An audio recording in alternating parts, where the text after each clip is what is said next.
Good news naman tayo dahil isang kababayan natin Pilipina ang pinalad sa pagkakaroon ng employer sa bansang Canada. Dahil sa 6 na taon na pagtatrabaho nito sa kanyang employer at sa sipag nito at sa dedikasyon niya sa kanyang trabaho, ay niregaluhan siya o binigyan siya ng bahay ng kanyang employer na pangarap naman ng napakaraming Pilipino sa bansang Canada. Makabili ng bahay, matatandaang yan po ang isa sa mga kahulugan ng Canadian Dream. Sa huling immigration poll na isinagawa ng Omni News noong isang taon, di biro ang presyo ng mga bahay ngayon sa Canada, lalo na sa mga malalaking syudad sa bansa. Pero ang katuparan nito para sa isang Pinoy nanny, dumating sa di inaasahang pagkakataon. Narito ang report. Hindi namin kayo mababayaran. Sabi nila, oh, don't worry Rebecca, it's for you. 6 na taon na bilang nanny si Rebecca Cruz sa pamilya Griffiths. Becca sa panganay na lalaki at kambal na babae ng kanyang employer. Yung lahat ng trabaho ng pag-alaga ng bata, nagpapadede, nagpapatulog, nagpapalit ng diaper, lahat po yon ang ginagawa ko. Pagtulog naman po, of course, kailangan kong kahit paano bilang para makatulong sa kanila, naglilinis ng bahay. Pumasok noon bilang live-in caregiver, dumaan sa iba't ibang employer hanggang mapunta sa pamilya Griffiths. Ay, simula pa po nung pumasok ako talagang very busy na po si Joanna. Bagong panganak siya dun sa panganay, araw-araw po kaming kasama pumupunta sa opisina niya. So nakikita ko na po yung mga empleyado niya na ang dami-dami doon. Talagang tiwalang-tiwala sila sa akin sa pag-aalaga ng mga anak nila. Kahit po sa school, sinasabi ng mga teacher na they're so attached to you, ganyan-ganyan. Sinasabihan ako na pag nasaktan daw sila, oh, I want my Becca, ganyan daw sila. Talagang akong nagpapatulog dun sa kambal ngayon. Katabi ko silang matulog, ayaw nila akong palisin. Hindi ako nakakaalis ng bahay hanggang hindi sila nakakatulog.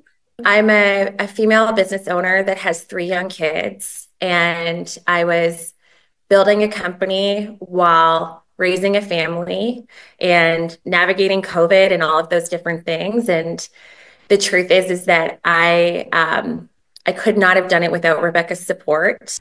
Si Joanna Griffiths ang nasa likod ng Canadian brand na Knix, isang women's underwear company. 2012 nang simulan niya ito. Taong 2022 nang bilhin ng isang kumpanya ang majority shares nito sa halagang higit $300 milyong. I went down to the kitchen and asked Rebecca what she wanted. And she said, you know, her dream was to have a house. And we said, let's do it. And I just remember looking at Rebecca and saying to her, you know, none of this would have been possible without you. And I have only been able to be successful at what I've done because we have such an incredibly strong family support system. 5 bahay po yata yung tinignan namin, nakasama siya. Minsan nga po nahihiya kami ng asawa ko. Siya pa yung magdadrive sa amin. Sabi ko kasi sa kanila, okay lang kahit na malayo na yung bilhin mo, at least may bahay kami. Sabi ko, no, sabi ng ganyan ni Joe, dapat malapit ka sa amin.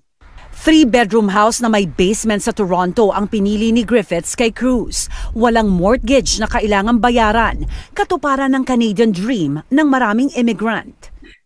Pwede na po akong mag-retire na hindi ko iniisip yung kung may babayaran pa ako, kung saan ako pupulutin. Kasi po lahat ng nag-abroad is ang hirap po ng walang bahay, walang ipon. I'm a business owner, I'm a boss. I know that a lot of professions come with pensions and there's a retirement plan that's in place. And the reality is when you're a nanny, you often don't have that.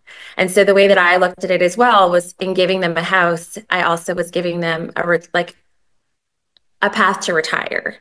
You know what I mean? Sorry, I'm crying. I always cry. And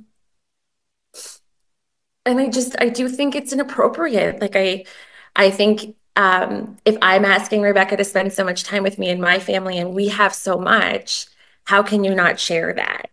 Walang inasahang kapalitang serbisyo ng isang marangal na trabaho na kung iisipin ay dahilan kung bakit nagtatagumpay ang maraming pamilya. It brings me so much joy to see them happy. And from what I see, that house has also become a bit of a heart for their community as well. They host a lot, you know, they're bringing people over. And I just think that that's incredible. I will stay loyal to them. I will love their kids more. Kung hanggang gusto nila ako, I will stay with them. Ang masasabi ko na lang kay Kabayan ay sana all na lang. Sana dumami pa ang kagaya ng kanyang employer na napakabait at napaka-generous. God bless kay Kabayan at sa kanyang employer.